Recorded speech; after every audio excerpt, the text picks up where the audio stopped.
Phone স্ক্রিনে ছবি zoom করে দেখতে আঙুলের ছোঁয়াই যথেষ্ট।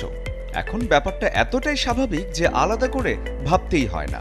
অথচ একসময় প্রযুক্তির সঙ্গে মানুষের এই স্পর্শের সম্পর্কই ছিল না। টেক জায়ান্ট কোম্পানি অ্যাপল কদিন আগেই পার করেছে তাদের ৫০ বছর। এই অর্ধ শতাব্দীতে দুনিয়ার প্রযুক্তি অনেকটাই বদলে দিয়েছে অ্যাপল একাই। গত ৫০ বছরে কোম্পানিটি শুধু ডিভাইস বানায়নি, মানুষ কিভাবে প্রযুক্তি ব্যবহার করবে সেটাই নতুন করে শিখিয়েছে। ১৯৭৬ সালে যাত্রা শুরু। ব্যক্তিগত কম্পিউটার তখনও বিলাসিতা। অ্যাপল টু এর মাধ্যমে কম্পিউটারকে নিজের ঘরে নিয়ে আসে অ্যাপল। এরপর মাউস আর গ্রাফিক্যাল ইন্টারফেস দিয়ে প্রযুক্তিকে করা হয় আরও সহজ, আরও ব্যবহারযোগ্য। আর এখানেই অ্যাপলের বড় স্টেটমেন্ট, প্রযুক্তি শুধু বিশেষজ্ঞদের জন্য না, সবার জন্য।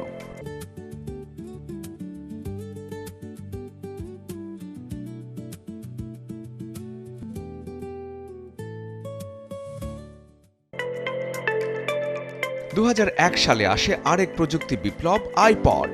হাজারো গান পকেটে নিয়ে ঘোরার দারুণ এক উপায়। এই ধারণা শুধু ডিভাইস নয়, পুরো মিউজিক ইন্ডাস্ট্রিকেই বদলে দেয়। এর সঙ্গে আইটিউনস ডিজিটাল কন্টেন্ট কেনা বেচার নতুন সংস্কৃতি তৈরি করে, যার ফলে সিডি প্লেয়ার ধীরে ধীরে হয়ে যায় ইতিহাস। ২০০৭ সালে আসে game changer, iPhone. Physical keyboard বাদ দিয়ে পুরোটাই স্ক্রিন টাচ।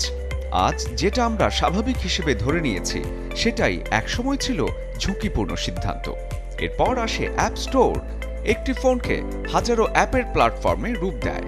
আর এখানেই বদলে যায় আমাদের দৈনন্দিন জীবন। ব্যাংকিং, যোগাযোগ, বিনোদন সবকিছুই চলে আসে হাতে ধরা স্ক্রিনে।